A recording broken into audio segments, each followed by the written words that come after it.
Hey folks, and welcome back to the channel. In this video, we're going to be taking a look at the first round of a tournament I just played. It was the second annual City of Chickasaw Championship, and it was an event that I signed up for kind of last minute. I wasn't expecting to play this tournament.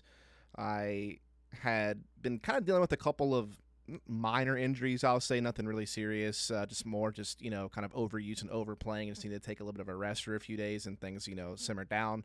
But I wasn't 100% sure if I was going to be healthy enough to play the tournament, so I kind of waited until the day before to make a decision. And also, historically, I have not played well at these courses. For this tournament, we were playing one round at the normal Chickasaw course, which is called the Saw, and then we also had the Reservation, which was the second more open course, I guess you could call it, but it had seen some drastic changes coming into the tournament this year compared to last year, which I did a separate video on that if you want to check that out, where I kind of go over the new layout in pretty good detail. But I actually thought that the Reservation was actually playing a little bit harder this year because of some of the changes that they made, and that was kind of reflected in the scoring. But anyway, last year I played this tournament in the MA3 division, and I shot 16 over par. I shot 8 over par at both courses, and I placed 18th place out of like a 31 player field. And the ratings for both my rounds were terrible. They were like 860 rated, I think was one of them, and the other one was like 824. Like, it was really bad. So I was kind of coming into this tournament just wanting to get a little bit of redemption, get a little bit of revenge, I guess you could say, on these courses. And the funny part is going into this tournament, I played a couple of practice rounds with a buddy of mine who was playing the tournament. And again, I wasn't, decided if I was going to play due to, injury and stuff like that. And my practice rounds were going awful. Like, I was not shooting well at either course during practice rounds. Things just weren't clicking. And so I was kind of going in this event with just, low expectations, not really looking to, do anything crazy. I was just hoping to do better than I did last year. I mean, that's really the only goal. I was also now, of course, playing the MA2 division this year, as I have been playing all year. And, yeah, I went into it. We had a 20-player field. Again, the first round I played was at the normal course, the Saw, and then we did play the second round at the Reservation, which that video will be coming out soon as a follow-up to this one. But without further ado, we'll go ahead and hop into it with my first round at the Saw. All right, and so I actually started on hole 6 in this tournament, which is, funnily enough, the same hole I started at last year when I played this tournament. So a little bit of deja vu. It's one of the more tricky holes on the course. It's a 440-foot par 3, but as you can see, very narrow gaps that are pretty far up the fairway, so definitely a tricky hole. Doesn't really get birdied very often, and it can be a tricky par. If you get anywhere off to the far left or right, you could be in some serious danger of taking a bogey, and so it's definitely a very nervy starting hole, we'll say that. Wait till you come over here. You don't have to deal with this. There was a dead animal near the tree to my right that I was smelling. That's what I was referring to there. It was not pleasant. On top of it being a nervy starting hole, dealing with awful smells, not the best. But I threw one of my more flippy fairway drivers, kind of down tempo, just let it drift, and flew pretty straight overall. Put myself dead center of the fairway, which I'm very rarely dead center of the fairway, so I didn't really know how to act. I'm normally scrambling from the edges of the fairway, so it's kind of weird to be in a wide open spot, and I just kind of yanked my forehand a little bit left, but got a good skip and gave myself a reasonable par putt. A little nervy for your first putt of the tournament, but nothing too crazy. And able to jam it. So that was nice to get a nice confident par on one of the more difficult holes of the course to kick off the event. Sorry about the noises. We're right next to a road on the tee pad of this hole. This is a really gimmicky hole. The gaps are very small, and the baskets are placed in some monkey bars. It's not a big fan of this hole. But I actually put myself in a pretty good spot to have a birdie putt, which, again, can be hard with these monkey bars. But on my downswing of my putt, I hit like a tree limb, and so it kind of just threw my putt off. I tried to clear it a couple times to make sure it was going to be good, but I still wound up hitting something on my downswing. So next hole, about 270 feet, dead straight ahead. Throw a pretty solid shot, but unfortunately I pushed it a little bit too right, and so I got stuck in this bush right next to the basket, which is really unfortunate, making my putt pretty much impossible, or at least I thought.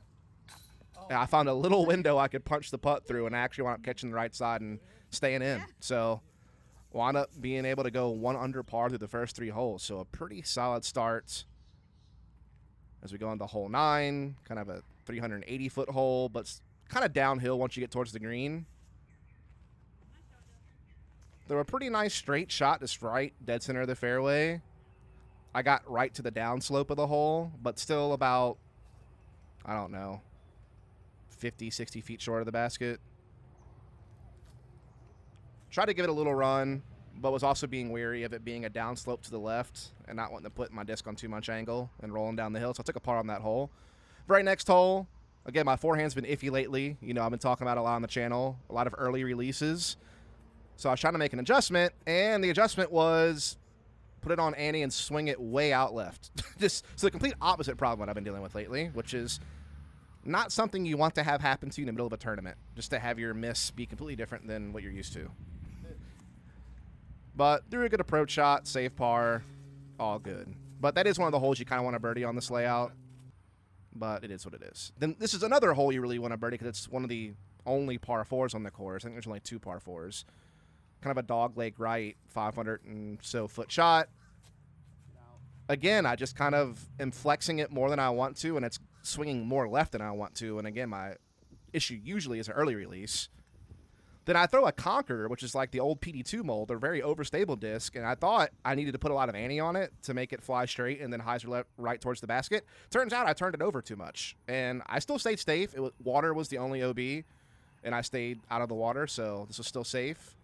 And so I just pitched up and took a par. Next hole, about 380 feet over that water, and I just threw this disc way nose up and had the wrong wind read.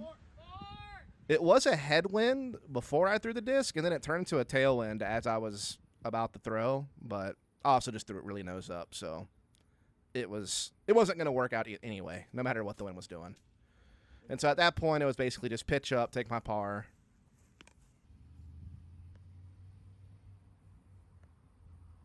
And so far, you know, so good on the putting green. I had that one missed putt on the monkey bar hole, but that was more due to an obstruction in my putt than an actual bad swing. Then I overturned this forehand as well. I'm just chopping them over on Annie because I'm so scared of releasing them early. Especially on this hole, there's like an OB road to the right, so I was really mindful of that. I almost put that one in, just a touch short. And then it's like I'm just not learning my lesson. Next hole, about 260, and I just yank over that conqueror again. You can see how overstable it is at the end of the flight. And luckily, that was considered safe for this tournament, not OB. This should be OB, but for the tournament, only water was playing as out of bounds, so this was in bounds and safe, and so I just pitched up, took another par. So kind of boring par golf for the most part so far, but hey, it is what it is as we get to hole 15, one of the more difficult holes on the course, very uphill. Also getting harassed by this chicken hawk, which will be featured later in the video because he does not go away. He hangs out for quite a while. I couldn't convince myself to run this putt because your disc will just roll downhill. Not giving up, bro. So pickleballers and a chicken hawk, a little bit of razzing going on. But yeah, I couldn't convince myself to run that putt. Like the downhill, if you miss your putt, is so brutal. Just laid up for par. So still 1 under, I think. Thought I threw a really good shot here. This looked really good from our angle. But then once I got down there, I got nothing. I'm inside the circle. Hawk still going off. And there's no putt here. I try to see, is there a possible way? And there wasn't.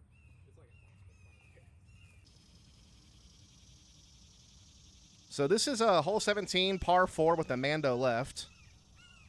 Here's our friend the Hawk again, just trolling the whole time, dude. Let him fly by, then let her rip. Just try to throw a safe shot, and I wanted my air to be left to stay left of that Mando, which I did perfectly. Was in this bush, but was still able to step out for a forehand. And my standstill forehands, like approach shots, have still been pretty good, even though my power forehands have been really shaky. So I threw a really good forehand here. For what I was dealing with. It was about the best result I could have hoped for. Left myself kind of a long birdie putt.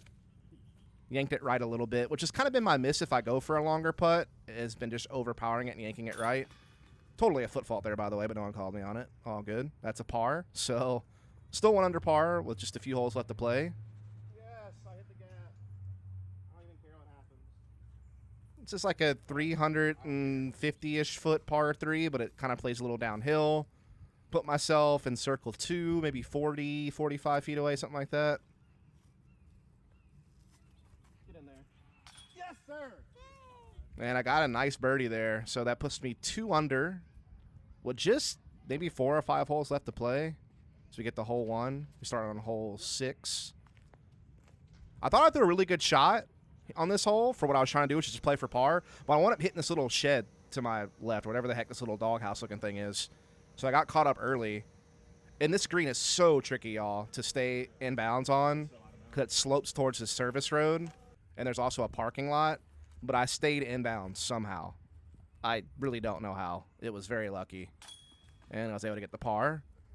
Then we get the hole 2, the easiest hole on the course and the only one that you really feel confident that you can repeat a birdie on almost every time you play the course. But it also adds a different kind of pressure because you know you're supposed to birdie it. But perfect shot. And so now, got a little birdie putt here. Slightly scary because if you miss, you could roll down the hill. But, you know, I was feeling pretty confident with my putt. And put it dead center to go 3 under par. Now on hole 3. Downhill, kind of tricky because of how downhill it is and how tight the green is. And I just threw it low. But not a big deal. Just trying to pitch up here for par. So far, bogey free on the round, and I'm 3 under already. Way ahead of what I had done last year. So I was feeling pretty good. Now we got a bullseye par tap in putt here. What was that? I'm still not sure what that was. It's about as bad as it gets. Let's look at this again. I still don't know what happened. All I can think of is that I just had a brain fart and just wasn't. It was one of those weird, just like, I don't even know. If I can think back, what it felt like was it felt like it slipped out of my hand. Like it felt like it either got caught on my finger or it slipped out of my hand because it's really humid out and this was kind of sticky. I don't know, though. I mean, this is absurd. Also, spoiler alert, I know this is going to kind of kill the suspense for the next, 2 holes I'm about to play to finish out this round. But this was my only freaking bogey of the round. Was this stupid 4-foot tap-in. I was about to have a bogey-free round at the Saw for the first time, maybe ever, honestly. Even in a casual round, I don't know if I've never not bogeyed, like hole 6 or, one of the other longer par 3s that are a little tricky. And this is my one stinking bogey. Ugh. But, I am proud of myself for not raging and screaming and hollering. I just laughed because that's all I really could do. I'm not really sure what else you can do when you miss a 4-foot tap-in and then you foot fault your bogey tap-in right there. I'm touching my mini with my foot. Get the hole 4. Pretty much an impossible par 3 to birdie. So you just want to put yourself in a good landing zone and pitch up for your par. And I actually threw that disc not on the right angle, so I wound up hyzering out left way more than I wanted to. So this leaves me with a pretty tricky upshot to get up to the basket to get my par putt. And obviously I'm feeling a little nervy and frustrated after bogeying the last hole in a really silly fashion. But I'd throw a really good upshot and give myself a good par putt and sink it. So nice little bounce back. And now final hole, little uphill hole, can be tricky because this tree is literally where you want to throw your disc. And a little bit of an early release. Scared of throwing it too straight and hitting that tree. It's kind of silly. And so I didn't really give myself a look at this last hole. But laid it up very smartly. Because, again, there's like another hill that your disc can roll down if you get too over-eager on your putt. But laid up nice and tapped in a par. And so this is how things ended for the first round. I shot a 2 under par, which was rated 938. And it put me in the tie for first place heading into the second round. I believe it was like a 5-way tie for first. There was, 5 of us who shot 2 under par, if I'm not mistaken. And again, it was a 20-player field in MA2. So, shot well above my rating. Completely crushed the 8 over par that I shot last year. I shot 10 strokes better this round than I did the last time I played around at this course in a tournament. And actually put myself in contention for the win by being tied going into the second round, playing the reservation course. The only thing I can say is that this is mega depressing that my only bogey the entire round was a 4-foot tap and putt. Like, it's just so silly. I could have shot 3 under par and been in the solo lead, and probably shot like a close to 950 rated round, which would have been stellar for this course. I think the best round from the long tees at this tournament, even from the pro field, was like 5 or 6 under par, if I'm not mistaken. So I would have only been like 3 strokes off the hot round of the tournament, even including the pro fields. So yeah, I think it's a combination of the pro fields just not playing as well as they usually do, and then me just playing a lot better than I normally do on this course. But it's also nice to see like what my potential is if I hit my ceiling and actually play right. I mean, because the thing is, the only holes I feel like I could have birdied that I didn't was I can sometimes birdie hole 3, but I should have at least parred it. So again, I feel like neg 3 is definitely probably where I should have finished. But then outside of that, the only other ones I really feel like I can get is 7 sometimes. But again, that's very gimmicky with the monkey bars around the basket. I would say also, you know, the par 4 here is one I can usually get. And then maybe if my forehand is acting correctly, I can get that hole 14 where the ditch is to your left. It's the one where I actually threw my forehand over the ditch, and I was like next to the bridge, and I just pitched up for par. So there are a couple more birdies out there that I can physically get. I think if I played my ultimate best round at this course, though, it's probably going to be somewhere around like 6, 7 under par is like probably my ceiling if everything goes 100% correct. There's just some holes I can't birdie, like hole 4 is not really birdieable for me. Hole 6 isn't really attainable for me. Hole 15 is not really attainable. There's some holes out there that they're shaped in the distance. I'm not going to get them usually unless I get lucky. So yeah, the shoot technically 2 under par, but really in my heart kind of 3 under par short of a silly tap in, and get pretty close to probably the best I can hope for on this course if I played lights out, my best golf. Pretty happy to finish up, you know, at a 2 under par in contention to win the tournament. And so, folks, that's going to do it here for the first round of the second annual City of Chickasaw Championships from me. Again, playing in the MA2 division. Had a rough year last year when I played MA3 at this tournament. The second course organization has only gotten harder coming into this year from last year. Again, I shot 16 over par, came 18th place out of 31 players, shot 8 over par at both courses. And then the first round, I shot a nice 2 under par at the Saw to put myself in contention for the win in MA2 in a 20-player field. And really, like I said, in my heart, I kind of shot a 3 under par because I missed a silly tap in. Embarrassing, but, you know, provided a good laugh for everyone, including myself. I kind of just had to laugh it off, even it was so silly. And ultimately, though, I was really proud of how I played, considering how my practice rounds weren't really going that well. Last year when I played in a tournament, it wasn't really going that well for me, obviously, shooting 8 over par. So to make a drastic improvement from the last time I played the course in a tournament and to just kind of exceed my expectations a bit, shoot a really good rated round, and come out in a pretty favorable spot, you know, all I can do is be just kind of happy with my performance, I think. Again, there were some strokes out there. There always is, right? I mean, I don't think anyone's ever going to, let's say shoot an 18 down, they're always going to think to themselves, man, there was 1 or 2 that got away from me. But there was also a couple of good breaks that I got, too, like not going out of bounds on hole 1 when my approach shot surely looked like it should be going out of bounds. So I had some good fortune as well, is kind of what I'm getting at. So it is what it is. You're always going to have a couple things get lucky for you maybe, and a couple things be a little bit unlucky for you maybe. And eventually you just have to hope that they kind of balance out, and they kind of did, and I pretty much landed about as good as I could have hoped. Like I said, maybe on my best day I could shoot a 6-7 under par at the Saw, but to shoot a 2 under during a tournament with the pressure on and stuff like that certainly still felt really good. But anyway, hope you folks enjoyed this video. If you did, please follow and subscribe. Of course, round 2, the conclusion of this tournament, will be coming out very soon, so you want to stay tuned for that, as well as any other future content, I hope. And so yeah, until next time, see you later.